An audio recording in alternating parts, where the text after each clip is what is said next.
Et qu'est-ce qu'il y a en Bourgogne? Il y a des vignes. Vignes. Bien, ça suit bien. Bon, ce n'est pas qu'un film sur le vin. Est-ce que vous aimez le vin? Oui. Oui. Est-ce que vous aimez la Bourgogne? La campagne? Oui. Les histoires de famille? Bien sûr. Et dépend quand c'est s'il y a bien des fait. secrets, puis, Oui, non mais voilà. Donc ça s'appelle Premier Cru, deuxième film de Jérôme Lemaire. Vous le connaissez pas bien. Il avait réalisé en 2011 Requiem pour une tueuse avec Mélanie Laurent. C'était pas inoubliable.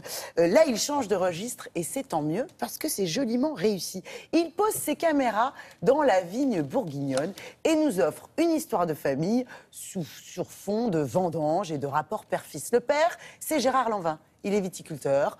Il en a gros sur la patate.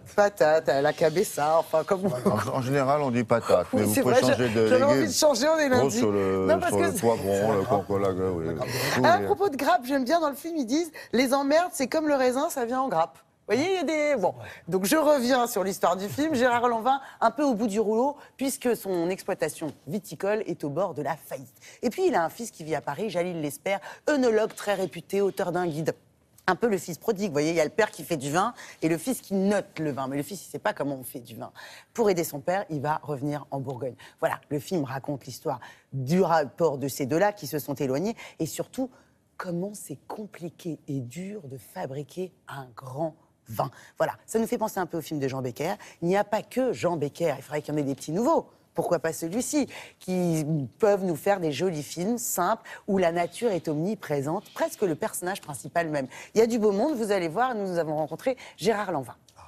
Bonjour Gérard. Bonjour Charlotte. Ici en Bourgogne, il y a deux choses qui sont sacrées. La première, c'est de faire le meilleur vin possible pour honorer la terre. Et la deuxième, c'est la transmission. Quand même, quelle forme? 2 films par an environ. Pour le moment, c'est juste ce qu'il faut pour moi. Parce que ça occupe bien un tournage en général, c'est Ouais. quoi ça dépend quel film. Un mais tournage, c'est 4 mois avec la prépa. l'angoisse de l'acteur, du téléphone qui n'arrive jamais ou qui ne sonne plus ou qui ne sonne pas, vous ne la connaissez pas cette angoisse. Je la connais plus. Je l'ai connue. J'ai eu la chance de faire partie des acteurs populaires, mais à l'époque, ils étaient assez méprisés par le cinéma.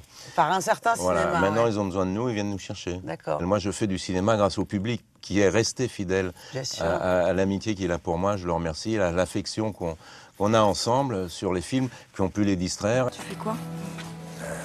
Charlie veut pas de bois neuf. Il veut pas acheter de nouvelles barriques, alors je nettoie les anciennes pour qu'il puisse s'en servir. Va bien falloir qu'il élève quelque part son vin. Jérôme Lemaire, c'est son 2e film. Ça s'est fait très simplement avec un scénario envoyé ou vous le connaissiez d'avant? Non, je le connaissais pas, Jérôme. Ça, c'est Alain Terzian a produit ce film. Alain Terzian, je le connais depuis toujours. Il m'a gentiment proposé ça. J'ai lu le scénario et j'ai vu un rôle intéressant à fréquenter parce que c'est un rôle de senior, un rôle de patriarche. Mais c'est surtout un senior qui fréquente la campagne. Et moi, j'aime la campagne et les gens qui la fabriquent, cette campagne. Ah, mais moi, je suis complètement avec eux dans leur tracteur quand ils montent à Paris parce que le jour où l'agriculteur sera mort, le pays sera mort. Bien sûr. Hein. La poule, tu l'élèves à la campagne, tu la manges en ville. Sauf que les gens en ville, maintenant, ils voient plus tout ça. Non. Ça les préoccupe plus. C'est Jean-Jacques Rousseau qui disait ça, que l'art le plus évident et le plus beau, c'était celui de l'agriculture. Et moi, je le pense aussi. Si tu laisses faire, on va tout vendre. Vous faites tout en douce depuis 15 ans et maintenant que ça dérape, c'est à moi de réparer. T'en as pour 1 an, maxi, Charlie. C'est une histoire de famille, pas une histoire sur le vin. Ce paysan un peu bourru, parce qu'il est d'une région où on est bourru, la Ouais. Bourgogne, qui a besoin de transmettre, parce qu'il a passé sa vie dans ses vignes, et 3 générations avant lui. Il ne trouve pas la relève. Il est démotivé, fatigué, mais il va mettre quelqu'un à l'épreuve de sa famille, son fils. Tu dois rentrer chez toi, Charlie, à la capitale. Ici, tu perds ton temps, tu me fais perdre le mien. Je préfère quand on se croise à Noël. Tu changeras jamais, hein. Ces derniers temps, vous trouvez qu'il se porte comment, le cinéma français? Je pense qu'on surgave les gens. Ils n'ont plus le réflexe de se dire, d'attendre un film et de se dire je vais aller le voir.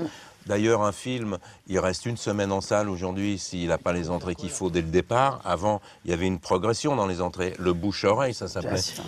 Il faudrait continuer à être vigilant sur la qualité des histoires qu'on propose, des scénarios, parce que, encore une fois, moi j'en lis beaucoup, j'ai cette chance-là, mais j'en fais pas beaucoup parce qu'il n'y a pas beaucoup de bons scénarios.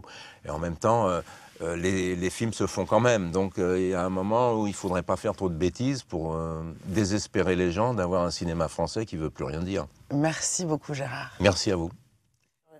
Alors, Bon. ça sort mercredi prochain. Oui. C'est un joli film. C'est pas un film qui va vous rester. C'est un film qui vous détend et qui est bien joué, surtout. Vous avez aperçu Laura Smet, Alice Taglioni et Gérard, qu'on aime toujours, Lanvin, qu'on aime toujours retrouver au cinéma et qui a son public. Et Alice hein. Taglioni, elle fait quoi? Alice Taglioni, c'est la petite copine, future ex du fils, Jalil l'espère. D'accord. Ça veut dire qu'un coup ils sont ensemble, un coup ils sont pas Et ensemble. Laura Smet, elle est C'est la fille de Gérard Lanvin. dans la le fille film. de Gérard Lanvin. Donc c'est la sœur de...